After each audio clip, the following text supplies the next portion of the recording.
This is Jeep's all-new 4-liter 6-cylinder engine. It has sequential molded-point electronic fuel injection. It puts out 173 horsepower and 220 foot-pounds of torque. But most important, if you put this new engine in a Jeep Cherokee or Jeep Comanche, you're going to see more speed and power than you've ever seen from vehicles like this. Just remember where you saw it first. See Independence, George Ballas, Leavenworth, Gene Wilmoth, Bill Mansfield, and Overland Park. What's up, guys? So today we're taking a look at my 1989 Jeep Cherokee. It's a Pioneer model, and I'm going to be recording this with my Panasonic AG-450 camcorder from the late 80s, early 90s. So I figured this would be kind of a cool, nostalgic video to show you guys my Cherokee. So the Jeep's got the 4.0 liter in it. It's got a 5-speed manual as well. And it's 4-wheel drive.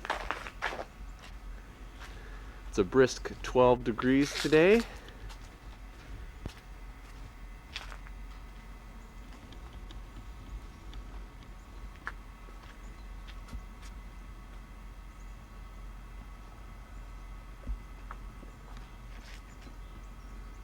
Finally got the Jeep up and running.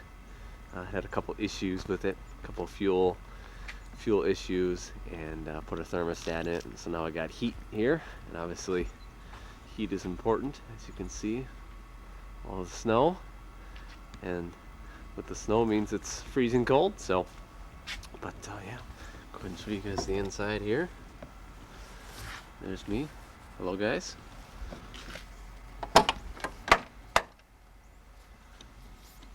Door panels, interior here. So it doesn't have the full cluster, which I think eventually I'll swap a full cluster in there with a tachometer, but for now it's just got the almost full cluster. It's got a tilt steering wheel, which is nice. Seats are in great shape.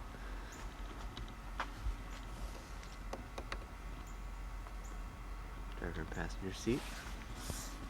Really no tears or anything like that. Stick shift as well, as you can see there.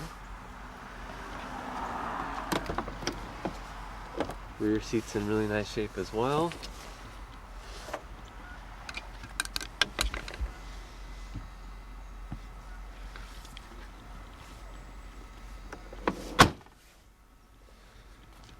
Rear.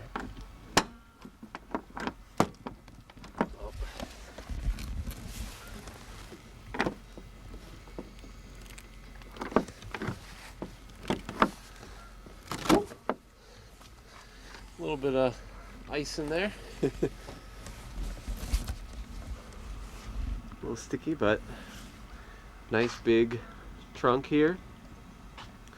It's got this original spare mounted in there as well. What's great about this is the back seat folds down, so you can actually get a pretty decent amount of space back here.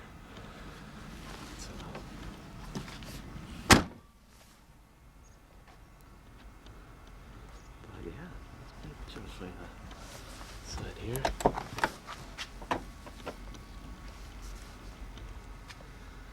So dash is actually in really nice shape. No cracks or anything like that. It is missing the radio, as you can see. So gotta figure that out. But stick shift. Nice center console. But yeah, these seats are in really nice shape.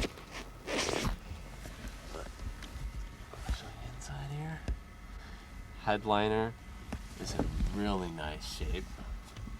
Not saying I believe it was replaced in 2002. So, but looks pretty good there. Go ahead and show you guys under the hood.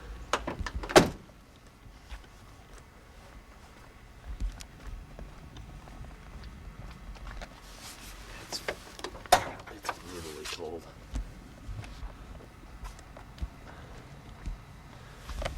Sit you guys down for this. Alrighty, so here's the motor. It's got the 4.0 in it, inline 6. I replaced this guy already, fuel pressure regulator. That was leaking fuel everywhere, and then obviously I put a thermostat in it, but she runs pretty decent. I just did an oil change on it too. Jeep's got 253,000 miles on it, so definitely up there, but the 4-liter sounds pretty good still. But yeah. I did order a bunch of new vacuum lines, because you see this has been broken off and some of these are missing. So look up front here, a lot of these are missing, so we'll get all the vacuum lines kind of hooked back up. But yeah, that's pretty much it.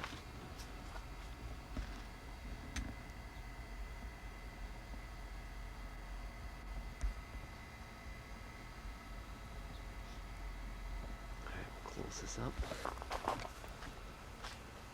There's the TJ.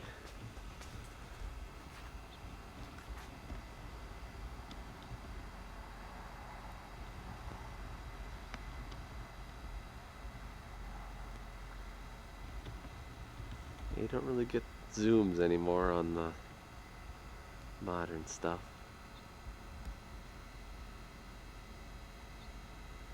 Yeah, so the Cherokee is on winter duty instead of my TJ. So finally got her up and running, but we'll go ahead and start her up for you.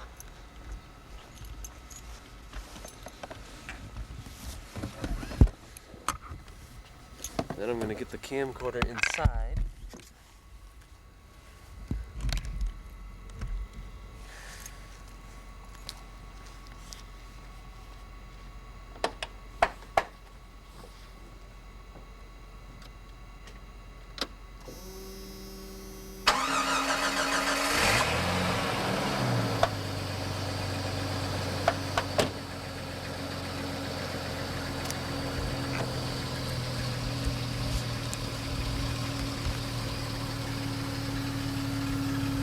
A little bit of a noisy fuel pump.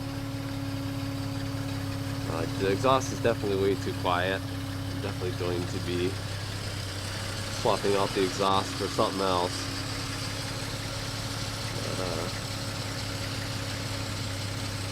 It is cold today. That engine sounds nice. No knocking or anything like that. I think it might have a little bit of blow-by. Piston rings are probably just a little bit worn out, but I'll keep an eye on the oil level and the coolant level. You know, keep up on everything. Make sure it's if it is burning oil a little bit, that we kind of keep up with it. So yeah, that's pretty much it, guys. So anyway, hopefully you guys enjoyed this little bit of nostalgia.